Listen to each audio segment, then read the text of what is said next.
Bonjour, bienvenue dans cette nouvelle capsule vidéo, toujours sur le Second Empire et la Seconde République. Abordons une dernière sous-partie concernant la Seconde République. L'espoir républicain s'éteint avec l'accession au pouvoir du Parti de l'Ordre et de Napoléon Bonaparte, que l'on abrégera en LNB. Petit 1, une nouvelle constitution est rédigée. À la suite des journées de juin, le général Cavaignac, qui avait réprimé les manifestations, qui était aussi ministre de la Guerre, devient le chef de l'exécutif, le temps pour l'Assemblée nationale constituante de terminer ses travaux. Ce qui est chose faite en novembre 1848.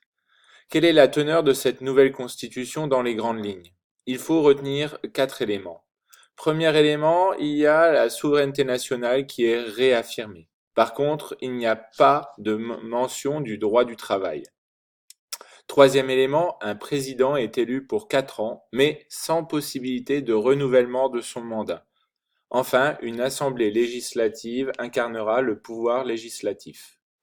Petit 2, donc, Louis-Napoléon Bonaparte à la présidence grâce au Parti de l'Ordre. Profitant de la division de la gauche, les conservateurs monarchistes se réunissent et fondent ce qu'on appelle le Parti de l'Ordre et choisissent un candidat, Louis-Napoléon Bonaparte, neveu de Napoléon Ier.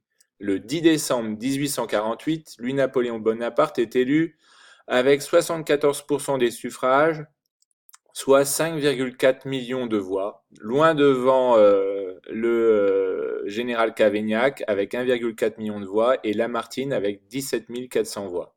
Le peuple, majoritairement rural, a voté massivement pour Louis-Napoléon, car il est auréolé de la légende napoléonienne et partisan de la restauration de l'ordre. Les ouvriers, surtout parisiens, ont sanctionné Cavaignac et ses répressions de juin 48.